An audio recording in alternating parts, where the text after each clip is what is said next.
How's it going, true believers? Matt Sardo here. We need to talk about Beyond Real #1, a 5-issue miniseries from Vault Comics. It comes out next week, December 13th. Man, I can't believe we're that close to Christmas. This is crazy. And this book is crazy. Zack Kaplan is the writer. Fabiana, Mascolo, and Toni Fejzula are the artists. Jordie Bellaire is the colorist. Hassan Otsmane-Elhaou is the letterist. This is an all-star team of all-star teams of heavy, crazy, insane comic booking. Beyond Real, the first issue, I could probably read that like 5 times in a row and like catch something new every time I read it. It's that good. It is really that good. Now, the series asks the question, what if we are living in a simulation, but instead of a Matrix-style computer digital simulation, it's a beautiful and artistic creation, one far beyond our imagination and comprehension. The story follows the struggling artist June following a severe accident which leaves her boyfriend in a coma, causing her to experience bizarre visual phenomenon. When she discovers that the world she considers reality may in fact be a computer simulation, she must set out on a perilous journey through the metaphysical layers of simulation to reach the true creator and save her love from death. Did I mention I like heroes' journeys? Because I like them a lot. I like them so much.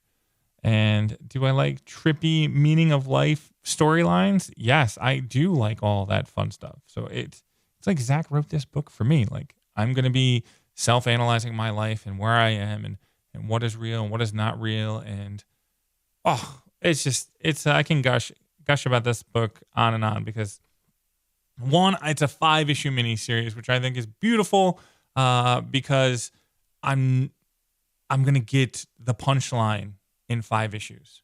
And I think that's the biggest thing when you're on this like hero's journey, looking for the Wizard of Oz, trying to figure out what's real. And then it's 100 issues. I'm like, I don't know if I can do that. I don't know if I have that commitment. I might have commitment issues or life just might get in the way and things happen. But a 5-issue story of this like epic nature, I'm like, it's going to be really compressed and really like flowing really well. It'll be at a nice solid pace, and each issue will move at a solid clip. And then I'll be like, bam, here's the revelation. And then I'll be like, whoa, that made me think differently about life. This was a book that I got from David back in October at New York Comic Con. And I needed to be in the right space to read it because it is heavy. Like and I have kids and they like scream and they yell and they do things and I have a wife and everything like that. And like, this is a book that I needed to like get all the other chaos in my life to leave me alone so I can just sit down, put my glasses on, and just read and absorb this book. And I'm so glad I did because along with Zach's writing, the art is cool.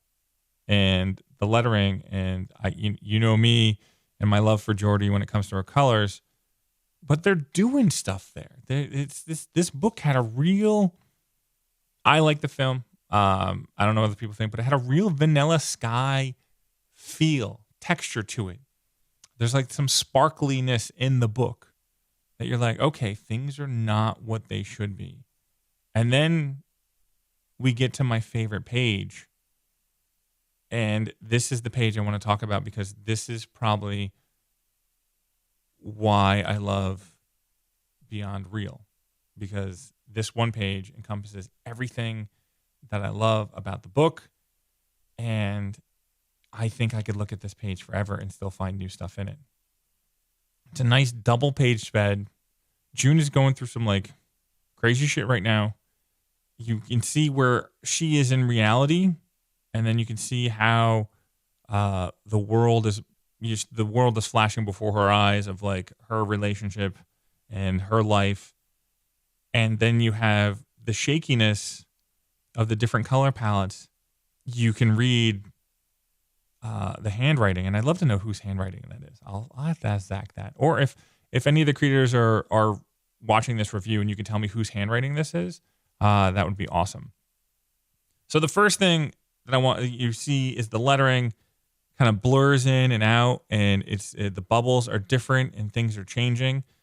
And so you get emotion through all that and you get uncertainty. Another thing that they do in the book is they cut off word balloons. So, which that really jarred me.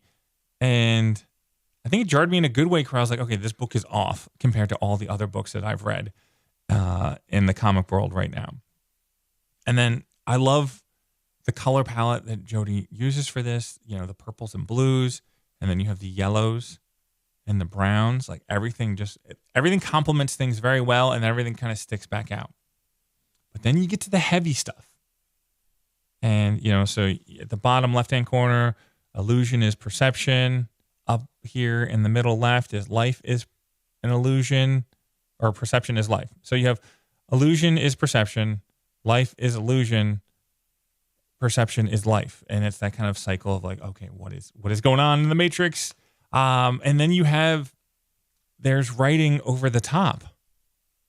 I just thought it was kind of like, just kind of making things jumpy and stuff like that. But then there's like actual like writing on top. So you have the layer of her mind, you have the layer of the reality she's in, and then you have the layer of the purple handwriting, and then you have the layer of the yellow handwriting. So 1, 2, 3, 4.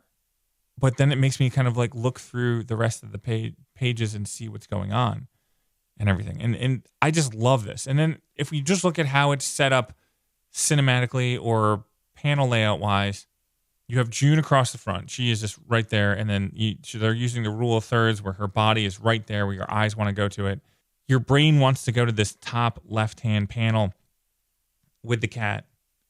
And then you kind of circle your eyes around it. And you see her mom and her parents.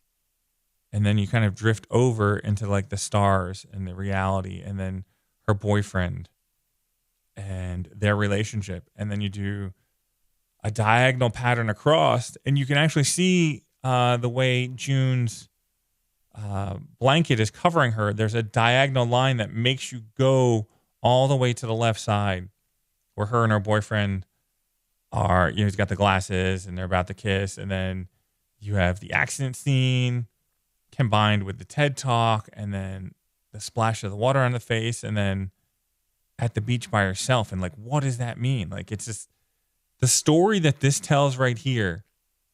There's a lot of pain going on from June in the hospital, but then you can feel that out-of-body experience in this page.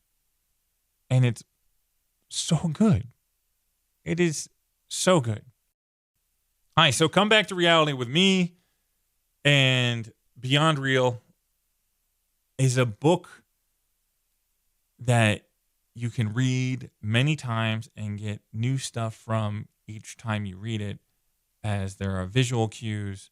You can think about the writing more, and then break down panels and look at the meaning of the world. And then the fact that it's going to jump through different art styles and interpretations of what it means to be alive gives this book a ton of potential. Like, so much potential. I mean, I've read the first 3 issues, and I can't tell you about 2 and 3. But I can tell you that the artwork in 3 is really good. Like, I'm gushing about this. The color palette that's used in 3 on a few panels, like, just smacked me in the face, and I really enjoyed that. I like when a comic book smacks me in the face with a color palette, and I enjoy when a comic book jars me. This book will jar you too, and I highly recommend it. Beyond Real #1 comes out December 13th from Vault Comics. Check it out. Comment below what you think, and if after you get done reading it, let's kind of talk about the art and talk about what's real and what's not real, and let's try to get to the meaning of life. Take care, guys.